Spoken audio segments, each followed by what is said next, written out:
టీటీడీలో పైకెక్కడం అంటే అధికారుల పర్యవేక్షణ ఏముంది? సెక్యూరిటీ ఏముంది?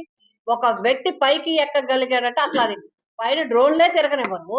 అలాంటి అంత సెక్యూరిటీగా ఉన్న దాంట్లో ఒక వ్యక్తి ఎక్కి అపచారం చేయడం అంటే ప్రభుత్వ వైఫల్యం కాదా ఇది?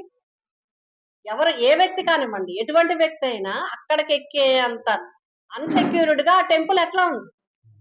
లక్షలాది మంది అక్కడికి. రెండోది మీ మద్యం అలా పనిచేస్తుంది. ఒకటి మద్యం విచ్చలవిడి మద్యం. నేను చెప్పాను కదా! మొన్న కూడా చెప్పాను. ఏటీఎం అన్నా ఏదన్నా టెక్నికల్‌గా ప్రాబ్లమ్ వస్తదే గానీ, మందు షాపులు మాత్రం 24 అవర్స్ ఎక్కడ పడితే అక్కడ దొరుకుతా ఉన్నాయి. 24/7 నడుస్తూనే ఉన్నాయి. ఇంకిప్పుడు ఈ పండగల్లో ఇంకా చూడాలి. ఎన్నెన్ని దారుణాలు జరుగుతాయో. ఇది ఒక ఎత్తయితే, ఒక వ్యక్తి మీద అక్కడికి ఎలా ఎళ్ళగలిగాడు? ఇది మెయిన్ ప్రశ్న. మీకు సీసీటీవీలుంటాయి. కంప్లీట్ సెక్యూరిటీ ఉంటది. సెక్యూరిటీ ఉన్న దాంట్లో ఎలా వెళ్ళగలుగుతారు? రెండోది దుర్గగుడి టెంపుల్‌కి కరెంట్ కట్ చేయడం అంటే అసలు ఎందుకు? దుర్గగుడి టెంపుల్ యాజమాన్యానికి, కమిటీకి, ఈ ట్రాన్స్‌పోర్ట్ డిపార్ట్‌మెంట్‌కి అసలు కోఆర్డినేషన్ ఎక్కడుంది?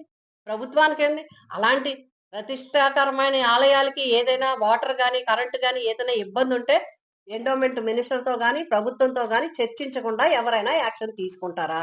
ఎందుకు తీసుకున్నారు?